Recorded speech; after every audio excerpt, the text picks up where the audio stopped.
매일 성경 묵상을 돕는 해설 가이드입니다. 안녕하세요. 묵상 코치입니다. 함께 읽고 나눌 말씀은 예레미야 18장 1절에서 12절까지 말씀입니다. 토기장이와 진흙의 관계를 여호와와 이스라엘 관계에 적용해 여호와의 절대 주권을 특히 심판의 관점에서 선포합니다. 이스라엘은 토기장이의 손에 놓인 진흙에 불과합니다. 여호와의 결정에 복종할 뿐 그들은 어떤 권리나 자규장을 내세울 수 없습니다. 1절에서 6절을 보겠습니다. 1절에서 6절은 토기장이 비유입니다. 3절에서 4절의 예언자가 간찰자로 등장하기에 때로는 이상이나 비유로도 이해하지만 여기서는 변형된 형태의 표적 행위로 간주해 볼 수 있습니다.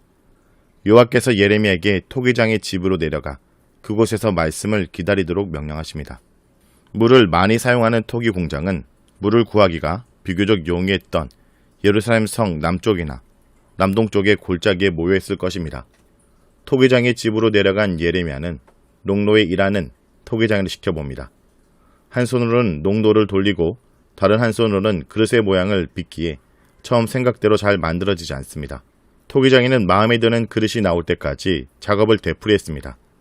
관찰의 초점이 토기장이와 진흙의 관계에 맞춰집니다.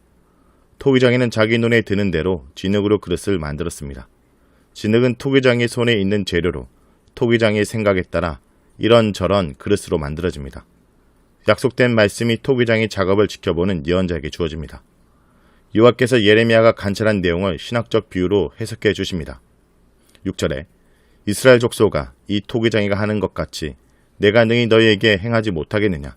이스라엘 족속아 진흙이 토기장의 손에 있음 같이 너희가 내 손에 있느니라. 토기장이가 진흙을 가지고 자기 마음에 드는 대로 그릇을 만들듯이 여호와께서도 이스라엘에게 똑같이 하실 수 있습니다. 만들다가 잘못되면 토기장이가 진흙을 다시 이겨 다른 그릇을 만들듯이 여호와께서도 불순종한 이스라엘을 징계하시거나 더 나아가 버리실 수도 있습니다. 이스라엘이 그분의 백성이긴 하지만 여호와께서 이스라엘 위에 존재하시는 하나님은 아니십니다. 진흙이 토기장을 위에 있는 것처럼 이스라엘 존재의 목적도 다르지 않습니다. 여호와의 선택이 이스라엘에게 구속사적 권리를 부여해주지 않습니다. 이스라엘이 여호와의 백성으로 남을 때만 그분의 선택은 의무와 책임으로 그 모습을 드러냅니다. 아무리 귀한 뱃띠라도 썩어서 쓸 수 없게 되면 버려질 수밖에 없습니다. 7절에서 10절을 보겠습니다. 7절에서 10절은 여호와의 주권과 민족들에 대한 내용입니다. 심판에 초점을 맞춰 이스라엘에 적용했던 여호와의 주권이 내용적으로는 구원과 심판으로, 공간적으로는 민족들에게로 범위를 넓혀 보편적 가르침으로 주어집니다.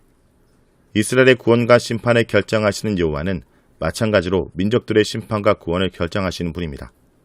여호와는 당신의 결정에 따라 어느 민족이나 국가를 뽑거나 부수거나 멸하기도 하시고 어느 민족이나 국가를 건설하기도 심기도 하십니다.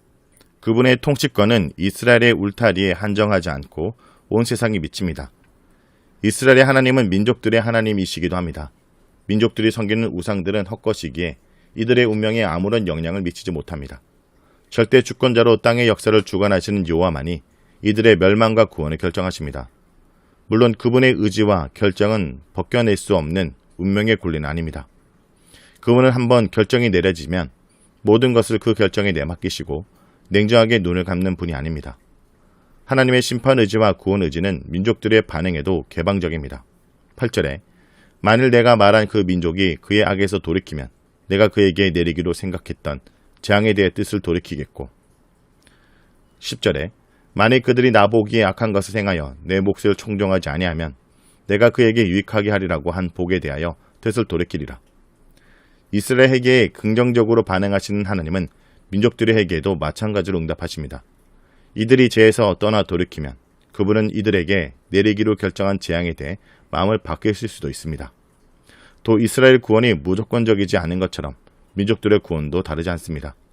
이들이 그분의 목소리에 순종하지 않으면 하나님은 이들에게 베풀고자 했던 복에 대해서 마음을 바꾸십니다. 여호와는 사람을 권력으로 강제하지 않으시고 자발적으로 참여할 수 있도록 길을 열어주십니다. 그분은 사람들에게 당신의 의지에 일치하여 자기 미래를 만들어갈 수 있는 기회를 열어주십니다. 여호와의 의지와 목소리에 순종하느냐 또는 불순종하느냐에 따라 민족들의 구원과 심판이 결정된다는 본문의 말씀은 이론적, 보편적 가르침으로 주어진 것이 아닙니다. 민족들에게 여호와의 뜻과 결정이 계시된 것을 전제하는 본문에서 민족들의 구원과 심판에 관한 미래적 전망을 읽어낼 수 있겠지만 그것이 원래 의도는 아닙니다. 현재 문맥에서 본문은 구속사적 특권을 주장하는 이스라엘에게 주어진 말씀입니다. 여호와께서는 이스라엘을 당신 백성으로 구별하셨음이 분명하지만 언약신학, 성전신학, 다윗 왕조 신학과 같은 신학적 전통이 면죄부처럼 작용해서 이스라엘 구원을 보장해 주는 것은 아닙니다. 오로지 여호와께 순종하느냐 또는 불순종하느냐가 구원과 심판을 판단하는 결정적 요소입니다. 절대 주권자이신 여호와께 불순종하는 이스라엘은 악을 행하는 이방 민족들 가운데 하나일 뿐입니다. 11절에서 12절을 보겠습니다. 11절에서 12절은 구원 가능성의 상실에 대해서 말합니다. 문맥의 순서에 따라 읽으면 민족들의 구원과 심판에 관한 가르침이 유다와 예루살렘에 적용됩니다. 하나님 백성이 민족들이나 나라들 가운데 하나로 간주됩니다. 이스라엘이라고 해서 다르게 취급되지 않습니다. 하나님 말씀에 순종하는 것이 결정적이지 종교적 전통은 2차적입니다. 요한은 회개 요청이 이스라엘에 의해 거절된 것을 예레미야에게 미리 보여주십니다. 하나님은 11절에 내가 너에게 재앙을 내리며 계책을 세워 너희를 치려하노니 너희는 각기 악한 길에서 돌이키며 너의 길과 행위를 아름답게 하라고 말씀하셨습니다. 그러나 유다 사람들과 예루살렘 사람들은 12절에 이는 헛되니 우리는 우리의 계획대로 행하며 우리는 각기 악한 마음이 완악한 대로 행하리라 하고 말할 뿐이었습니다. 재앙을 내리며와 토기장이는 동사 아찰의 현재 분사로 형태가 같습니다. 즉 토기장이가 진흙으로 그릇을 만들듯이 여호와께서 당신 계책에 따라 유다와 예루살렘에 내릴 재앙을 만드신 분입니다. 물론 그분의 심판은 7절에서 10절이 말하고 있듯이 운명적이지 않습니다. 심판은 불순종에 대한 여호와의 징벌이기에 이들이 악에서 돌이켜 행실을 바르게 하면 그분은 이들에게 내리기로 한 재앙을 거두실 수도 있습니다. 그러나 여호와의 간절하고도 긴급한 회개 요청은 이들의 완악한 마음에 아무런 반향도 불러일으키지 못했습니다. 이들은 여호와의 심판 의지를 단호하게 무시하고 오직 자기 계획을 따릅니다. 이들의 자기 파멸적 형태가 구원 가능성을 완전히 사라지게 만든 것입니다. 회개하고 재앙을 피하라는 경고를 거절한 이스라엘에게 멸망 이외에는 다른 길은 보이지 않습니다. 현재 문맥에서 이 단락은 1절에서 6절이 주장하는 여호와의 절대 주권에서 그분의 임의성 또는 변덕스러움을 보는 자들에게 주는 답변입니다. 어느 날 여호와께서 일방적으로 이스라엘에게 심판을 선포하신 것이 아닙니다. 구원을 베푸시던 여호와께서 변덕이 심해 심판자가 되신 것이 아닙니다. 여러 번 시도해도 그릇으로 잘 만들어지지 않는 진흙을 토기장이가 내버리는 것처럼 여호와께서 심판 의지를 알려주고 해결을 요청하셨지만 이스라엘이 끝까지 돌아오길 거절하고 재기를 갔기 때문에 재앙을 내리신 것입니다. 이스라엘은 어떤 경우에도 멸망의 원인을 여호와께서 찾거나 그 책임을 여호와께 돌릴 수 없습니다. 자, 여기까지가 예레미야 18장 1절에서 12절까지 말씀입니다. 오늘 말씀을 통해 우리는 무엇을 묵상하고 적용해야 할까요? 하나님이 주권자라는 사실을 잊어서는 안 됩니다.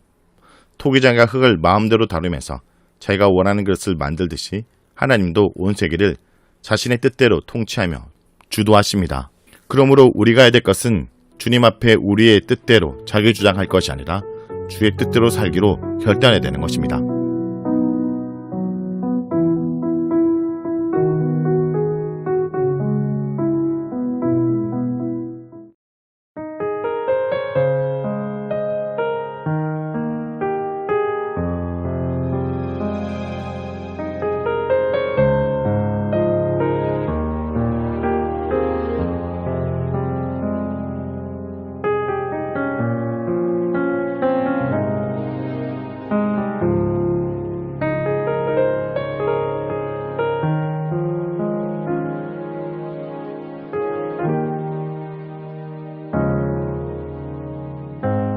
나의 영칠이 이루어지기 전부터 주님 나를 알고 계셨네.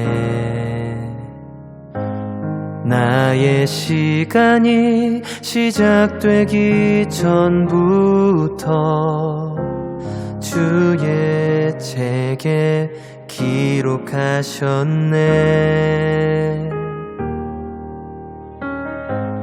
나를 향하신 하나님의 생각이 어찌 그리 보배로운지, 나를 향하신 주의 인자하심이 어찌 그리 크고 진실하신지.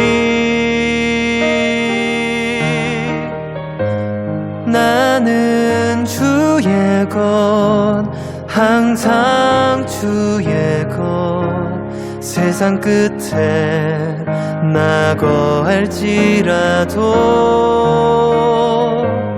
나는 주의 것, 여전히 주의 것, 누구도 그 사랑 뺏지 못하리.